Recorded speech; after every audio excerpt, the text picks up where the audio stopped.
선한 사마리아인의 비유, 두 번째, 이웃을 사랑하라는 것은 긍휼을 베풀라라는 건데요. 자, 긍휼과 은혜가 반대의 개념을 가지고 있습니다.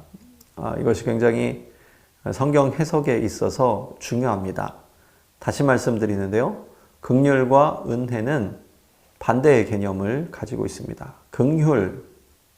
긍휼이 뭘까요? 저는 긍휼을 이렇게 해석을 합니다. 내가 당연히 받아야지 될 대가를 받지 않는 것. 내가 당연히 받아야지 될 대가를 받지 않는 것. 이것이 바로 긍휼입니다. 그렇다면 은혜는 무엇인가? 은혜는 바로 이것입니다. 내가 받을 자격이 없음에도 불구하고 받을 자격 없는 나에게 베풀어지는 호의입니다. 그러니까 받을 자격이 없는 자에게 베풀어지는 호의가 은혜라면 긍휼은 받을 자격이 있음에도 불구하고 그것을 양보하고 받지 않는 것. 이것이 긍휼이죠.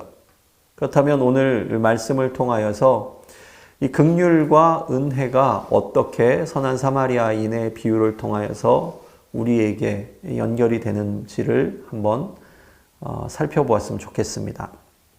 누가복음 10장 29절로 35절까지 말씀을 제가 읽어드리겠습니다.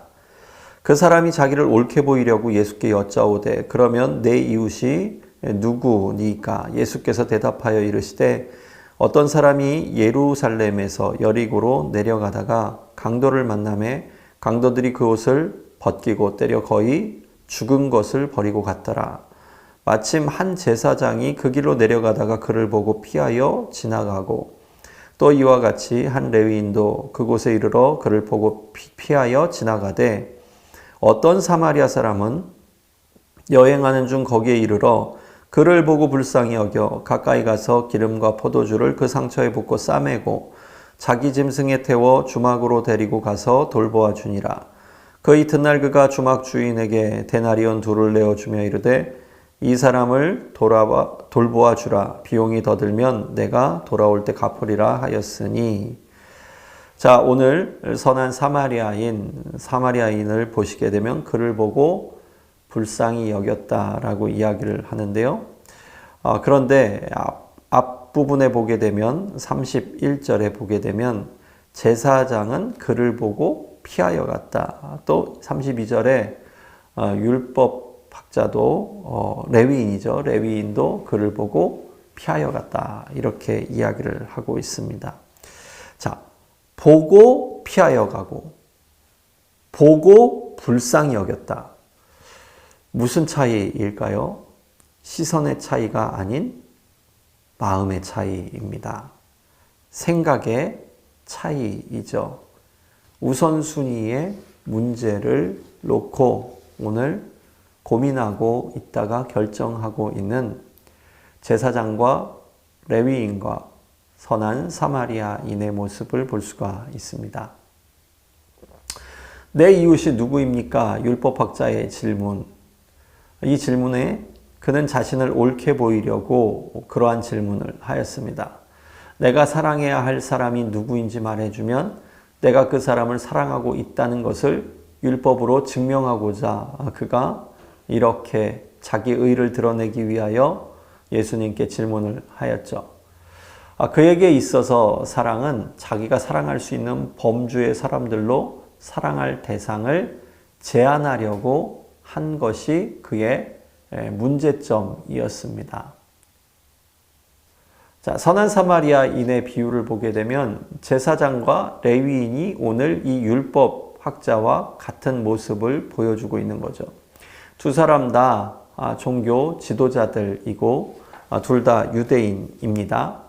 고통받는 사람을 도울 것이라고 우리가 예상하고 있는 그러한 사람들이죠. 그러나 그 둘은 죽어가는 사람을 버려두고 멀찌감치 돌아가 버렸습니다. 그런데 여기서 우리가 오늘 본문의 이 핵심 부분을 조금 더 구체적으로 살펴보아야지 됩니다. 30절 말씀에 보게 되면 예루살렘에서 여리고로 무엇하는 길이다? 내려가는 길이다. 이렇게 되었습니다. 내려가는 길이다. 여기에 말씀에 포인트가 있습니다.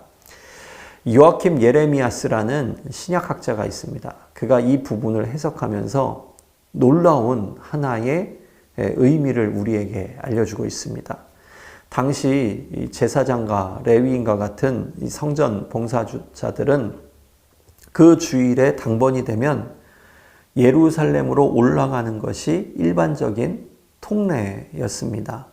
그런데 오늘 본문에 보게 되면 예루살렘으로 올라가는 길이 아니라 예루살렘에서 여리고로 내려가는 길이다. 이렇게 되어져 있죠. 이 내려가는 길이다라는 이 의미는 무엇을 이야기하고 있냐 하면 이미 이 제사장과 레위인은 성전에서의 봉사의 직무를 다 마치고 퇴근길이었다라는 것을 말씀해 주고 있는 겁니다. 또 31절과 32절에 보게 되면 피하여 지나가고 라고 기록되어져 있는데요.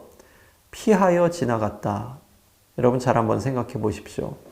의도적인 행위입니다. 안티파렐센이라는 단어를 헬라어로 피하여 지나가고를 안티파렐센이라는 단어로 사용하고 있는데요. 이 안티파렐센이라는 단어를 제가 헬라어를 찾아서 보니까 그를 보고도 의도적으로 못 본 척하는 행위로서 이 부분을 강조하는 단어로 이 안티파렐센이라는 단어를 사용하고 있는 것을 보게 됩니다. 이 제사장과 레위인 퇴근길에 그를 보았지만 의도적으로 눈을 피하고 행동을 돌렸던 것이죠. 제사장은 사실 일상생활에서 가장 가까운 친척의 시체를 제외하고는 모든 시체와의 접촉이 금지되어져 있습니다. 그런데 레위인은 조금 다릅니다. 레위인은 제사를 집행함 중에만 깨끗하면 됩니다. 이 부분이 어디에 나와 있냐면 레위기 20장 1절로부터 3절까지 말씀을 찾아보시게 되면 이 레위인에 대한 부분이 나와 있습니다. 그러니까 퇴근하는 길에 있어서 이 레위인은 사실 그 시체를 만져도 상관이 없죠. 그런데 중요한 건 뭐냐면 여기서 강도 만난 사람은 시체가 아니라는 거예요. 죽어가고 있었던 사람입니다. 호흡이 붙어져 있다는 거예요. 그러니까 제사장이고 레위인이고 시체에 대한 부분을 가지고 해석해야지 될 것이 아니라 살아있는 사람에 대한 부분을 만지지도 않고 접촉하지도 않았다라는 부분은 무엇을 의미하냐면 그들이 율법을 어떻게 해요? 자기 마음대로 해석하여서 합리화시켰다는데 문제가 있다는 겁니다. 그리고 그 문제는 어디서부터? 생각의 차이에서부터, 그리고 더욱더 깊은 곳에서는 마음에서부터 그를 도와줄 만한 그러한 생각을 가지고 있지 않았다는 겁니다. 자, 두 종교 지도자가 고난에 처한 사람을 그냥 지나친 이유가 무엇이라고 생각할까 하고 있으신가요? 이 부분은 분명합니다. 그들은 율법을 알고 있었지만 그 율법을 행하려고 하는 삶은 없었다는 거죠. 인정을 베풀지 않고 피하여 지나가고 싶을 때 안티파렐센입니다. 우리는 어떤 핑계를 대고 있습니까? 자, 책임의 막중함을 피하는 방법, 지금 이 일에 대한 부분에 우선순위를 두고 사람을 돌보기보다 하던 일을 멈출 수 없다라고 생각하는 부분의 합리화가 오늘 사람의 목숨에 대한 부분을 간과하고 있다는 것을 보여주고 있습니다. 자, 예수님 시대의 유대인들은 종교와 민족적 이유 때문에 사실 사마리아인들을 경멸하였습니다. 이 사마리아인이 그 이야기의 주인공이 되고 민족과 문화의 경계를 넘는 장본인이 되고 있다는 이 사실은 당시에 상당히 충격적인 주님의 말씀입니다. 왜 사마리아인이 유대인들에게는 개보다도 못한 취급을 당하였을까요? 그것은 역사적으로 주전 722년에 아수르에게 북이스라엘이 멸망하면서부터 사마리아인들에게 들어온 이방 민족의 혼혈 피 때문이었습니다. 주전 722년에 아수르 제국은 북이스라엘을 침공하였습니다. 당시 북이스라엘의 수도가 사마리아였는데요. 그들이 이 아수르가 사마리아를 정복하고 그리고 북이스라엘을 정복하고 나서 그들이 펼쳤던 아수르의 정책 가운데에 가장 무서운 정책은 뭐였냐 하면 혼혈 정책이었습니다. 그러니까 사마리아와 북이스라엘에 남아있는 유대인들 가운데에 남자들을 전부 다 붙잡아가고 여자들만 남겨두는 거죠. 그리고 여자들만 남아있는 그 성에 누구를 투입하느냐? 아수르의 다른 식민지에서 붙잡아온 그러한 포로들을, 그 중에 남자들을 그 북이스라엘의 주거지에다가 심어놓게 되는 겁니다. 그로 인하여서 민족 말살 정책을 이 아수르가 펼치게 됩니다. 이로 인하여서 사마리아에 있었던 여인들은 혼혈 민족을 낳게 되었고 그 이후에 유대인들에게 있어서 사마리아인들은 혼혈 민족으로서 수치의 어떠한 큰 대상이 되어버리고 말게 된 것입니다. 이것이 바로 사마리아의 아픔입니다. 마땅히 오늘 베풀어야지 될 긍휼에 대한 부분을 예수님께서 말씀하시며 누구를 앞세워 말씀하셨냐 하면 성경적 지식을 잘 알고 성경에서 봉사하고 있는 제사장과 그리고 레위인을 이야기하신 것이 아닌 오늘 이스라엘 사람들이 수치로 여기고 어떻게 보면 짐승보다도 못한 취급을 하였던 사마리아인을 통하여서 주시는 말씀은 너희가 율법적으로 모든 것을 알고 있는 것을 하나님께서 기뻐하시는 것이 아니라 너희가 그 말씀대로 살아가고자 노력하고 있느냐, 이 부분을 강조하시는데 상당히 충격적으로 유대인들에게 다가온 것이었습니다. 내 것을 다른 사람에게 양보하는 행위, 이것이 바로 긍휼입니다. 자, 상처 입은 사람을 돕기 위해 사마리아인이 보여준 희생 행동에서 우리가 그렇다면 무엇을 배울 수 있습니까? 자, 모든 생각을 멈추고 그리고 생명보다 우선되는 것은 없다라는 것을 우리가 먼저 이 선한 사마리아인을 통하여서 일깨워 주시는 말씀으로 배울 수 있게 되는 거죠. 어떻게 하면 도움이 필요한 사람에게 실제적인 긍휼을 베풀 수 있을까요? 중요한 것은 우리의 생각과 그 마음가짐인데요. 그 생각과 마음가짐이 무엇을 향하여 있을 때 하나님의 사랑의 빚진 자로서 내가 오늘도 살아간다는 주님의 생명사랑을 실천하고자 할 때에 우리가 그 사랑을 온전히 증거할 수 있게 되는 것입니다. 모든 그리스도인들은 자기 삶과 인간 사회에서 그리스도의 뜻을 최우선으로 살아야지 될 의무가 있습니다. 사회를 개선하고 사람들 사이에 의로움을 세우기 위한 수단과 방법들은 예수 그리스도 안에 있는 하나님의 구원의 은혜로 말미암아 거듭난 개인들 안에 뿌리를 받고 있을 때만 진정으로 그리고 영구적으로 도움이 될 수가 있습니다. 그리스도인은 그리스도의 정신에 따라서 인종차별 또는 탐욕, 또 이기심, 악덕, 그리고 간음과 동성애와 포르노를 포함한 모든 형태의 이 정적인 그리고 성적인 부도덕에 대한 부분을 해석할 수 있는 지혜의 문이 열려야지 됩니다. 무조건적인 포용이 중요한 것이 아니라 하나님의 말씀으로 인하여서 죄는 우리가 미워하되 죄인을 향한 긍휼의 마음을 계속 가질 수 있게 돼야지 된다는 부분을 말씀해주고 있는 것이죠. 우리는 태어나지 않은 태아들을 대변하고 또 잉태에서 자연적인 죽음으로 이르기까지의 모든 인간 생명의 존엄성을 주장해야지 됩니다. 여기서 말하는 부분의 핵심이 바로 이거죠.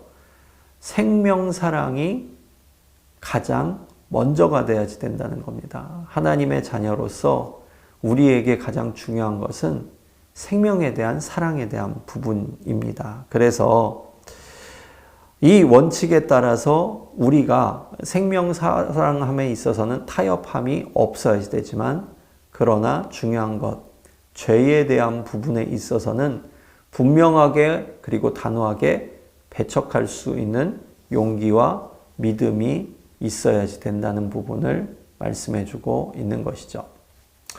자, 예수님께 받은 긍휼을 다른 사람에게도 베풀어야지 된다. 이것은 율법이 아니라 예수님을 따르는 사람이라면 마땅히 우리가 삶에서 녹아나는 그러한 삶의 열매가 되게 됩니다. 36절 말씀에 보게 되면 이런 말씀이 기록되어져 있습니다. 내 생각에는 이 세 사람 중에 누가 강도 만난 자의 이웃이 되겠느냐? 이르되 자비를 베푸는 자니이다. 예수께서 이르시되 가서 너도 이와 같이 하라 하시니라. 이웃이 된다는 것은 긍휼을 베푸는 것이라고 말씀했는데요. 긍휼은 내가 당연히 받아야지 될 대가를 상대를 위하여서 양보하는 행위입니다. 그런데 이 긍휼의 마음을 갖기 위해서는 먼저 우리가 하나님의 은혜를 경험해야지 된다라는 부분을 알아야지 됩니다. 은혜는 받을 자격 없는 자에게 베풀어지는 호의라고 앞서 말씀을 드렸습니다. 즉 진실로 예수 그리스도의 십자가의 은혜에 대한 사랑을 우리가 알게 되고 느끼게 된다면 주님이 주시는 긍휼의 마음을 가지고 오늘도 세상을 살아갈 수 있게 되는 지혜가 열릴 수 있게 됩니다. 예수님은 이웃의 범주를 제한하지 않고 그 한계를 확장하셨습니다. 여러분, 자비를 베푸는 사람이 된다는 것은 긍휼의 양을 채우는 것이 목적이 아니라는 거죠. 도움을 필요로 하는 자들에게 자비를 베푸는 인격을 가지라는 것을 말씀해주고 있습니다. 그렇다면 오늘 나의 이웃은 누구인가에 대한 부분을 우리가 먼저 생각해 보아야지 됩니다. 소수 이웃들에게 베풀어 긍휼의 양을 채우라는 뜻이 아니라 도움이 필요한 사람에게 자비를 베푸는 인격을 갖추라는 의미인데, 자, 그렇다면 이웃, 지금 나를 필요로 하는 모든 자들이 나의 이웃이 될 수 있다는 겁니다. 자, 이웃은 지금 나에게 도움을 구하는 모든 사람이 나의 이웃이고, 또한 내가 도움을 줄 수 있는 모든 자, 그가 곧 이웃이 될 수 있다는 것이죠. 그래서 예수님께서는 오늘 이웃의 범주를 내 주변의 모든 사람으로 넓혀 말씀해주고 계신 것을 우리가 볼 수가 있습니다. 자비를 베푸는 행동과 자비로운 사람이 되는 것의 차이는 무엇일까요? 자비를 베푸는 행동은 말 그대로 행동이고 실천입니다. 이 행동은 자비로운 성품에서부터 나오죠. 자비로운 사람이 되는 것은 성품의 변화, 곧 인격의 변화를 의미하고 있습니다. 그리스도를 닮아가는 것이고 그리스도 안에서 변화해가는 과정입니다. 이 과정을 통하여서 나타나는 그 삶이 바로 하나님의 영광을 이룰 수 있는 선한 사마리아인으로서 오늘을 살아가고 있는 우리 그리스도인이 될 수 있다는 부분을 말씀해주고 있습니다. 자, 예수님은 우리가 속수무책으로 쓰러져 있을 때에 우리의 안녕을 위한 대가를 치르시고 긍휼을 베풀어 주신 위대한 사마리아인으로서 오늘 우리가 해석할 수 있습니다. 자, 우리는 구원하시는 하나님의 긍휼과 자비를 그래서 신뢰할 수 있게 되고요. 또한 그렇게 할 때에 다른 사람에게도 긍휼과 자비를 베풀 수 있는 넓은 마음을 우리 또한 닮을 수 있고 바라볼 수 있습니다. 오늘 본문에서 가장 중심이 되고 또 찔림이 되는 말씀이 하나 있다면 바로 이것이 될 수 있죠. 가서 너도 이와 같이 하라. 가서 너도 이와 같이 하라. 누구처럼? 예수 그리스도처럼. 예수 그리스도의 죽음과 부활을 통하여서 하나님께 긍휼 입은 그리스도인에게는 도움이 필요한 사람에게 자비를 베풀며 이웃을 사랑해야지 될 사명을 가지고 있습니다. 긍휼을 베풀지 못한다면, 그렇다면 오늘 본문의 말씀을 바꾸어서 이런 질문을 드려볼 수 있습니다. 그리스도인이라고 할 수 있을까? 우리가 행하는 구제사역은 우리에게 베푸신 하나님의 자비에 관한 믿음을 어떻게 뒷받침해 줍니까? 이 긍휼은 사실 나에게서 나오는 것이 아니라 구원하시는 하나님의 긍휼과 자비를 체험하고 신뢰하는 데서부터 나온다는 것을 기억하십시오. 그리스도인의 모든 사명은 하나님의 사랑에 대한 반응이 될 때 우리가 구제사역을 하는 것은 이미 우리에게 하나님의 자비가 베풀어진 것에 대한 부분을 우리가 갚는 것으로 재해석할 수 있게 되는 겁니다. 그래서 지난주에 우리가 보았던 그 비유를 통하여서 우리가 1만 달란트 빚진 자로서 어떻게 그것을 탕감해 준 주인의 삶을 보아서 우리 또한 어떻게 살아야 되는가에 대한 부분을 말씀해 주고 있는 겁니다. 자, 선한 사마리아인의 비유, 여기서 예수님이 제기하신 문제는 누가 우리 이웃인가를 정의 또는 제한하는 것이 아닙니다. 사회가 외면하고 비난하는 사람들에게조차 이웃이 돼야지 된다라는 부분을 말씀해 주고 있는 거죠. 그런데 여기에는 조건이 있습니다. 앞서 말씀드린 대로 죄에 대해서는 죄는 우리가 받아들여서는 안 된다는 거죠. 죄는 분명히 배척하되 죄인에게는 긍휼의 사랑을 가지고 있어야 된다는 부분을 강조하고 있는 겁니다.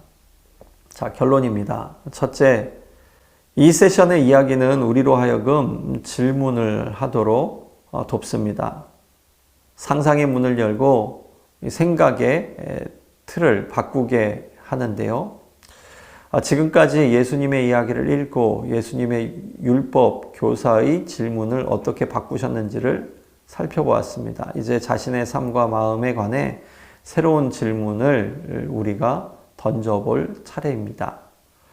자, 두 번째 결론의 부분은 바로 이것이죠. 어떻게 하면 교회가 인류를 향한 하나님의 놀랍고도 지속적인 사랑을 드러내는 현장이 될 수 있을까? 어떻게 하면 누구에게나 자비와 긍휼을 베푸는 주님, 민족이나 문화적 배경에 상관없이 전할 수 있을까요? 어떻게 하면 자기 정당화를 하지 않고 자기 의를 자랑하지 않으면서 이웃을 사랑할 수 있을까? 어떻게 하면 긍휼한 행동을 가지고 도움이 필요한 사람에게 넘치는 긍휼, 그것을 흘려보내는, 유통하는 삶을 살아갈 수 있을까? 어떻게 하면 이 도움을 절실히 필요로 하는 사람을 그냥 지나쳐버리고 핑계대는 사람이 되지 않을 수 있을까요? 에 대한 부분입니다. 자, 세 번째 부분은 선한 사마리아인의 비유가 모든 질문에 답을 주는 것은 아니라는 거죠. 그러나 예수님이 들려주신 이야기는 우리 마음과 또한 정신에 불을 지피고 우리의 질문을 바꾸어 우리가 하나님께 받은 사랑을 다른 사람에게 베풀어 살아가도록 부름받았다라는 그 소명자로 또 사명자로서의 삶을 말씀해주고 있는 겁니다.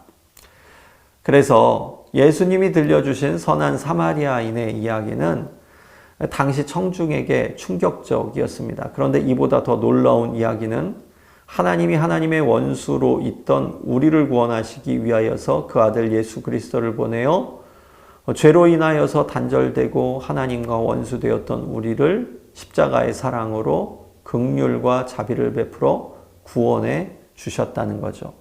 물론 죄의 대가를 치르시기 위하여서 그분은 십자가의 수치와 그리고 죽으심과 그리고 아픔을 겪으실 수밖에 없었습니다. 그러나 하나님께서는 예수 그리스도의 그 십자가를 수치의 십자가에서 영광의 십자가, 부활의 십자가로 변화시켜 주셔서 우리와 하나님과의 관계를 화목하게 하여 주신 예수 그리스도의 사랑을 통해 우리 또한 주님을 따르는 제자로서 이 땅 가운데 살아가기를 원하신다는 말씀입니다. 하나님은 우리에게 도움이 필요한 사람에게 긍휼을 베풀므로써 우리를 향한 하나님의 긍휼이 얼마나 아름다운지를 말씀해주고 있는 거죠. 자, 그렇다면 자신과 다른 부류의 사람을 대하는 방식과 관련해 선한 사마리아인의 비유 어떤 도움을 주고 있을까요? 나에게 이웃에 대한 개념을 넓혀주는 거죠.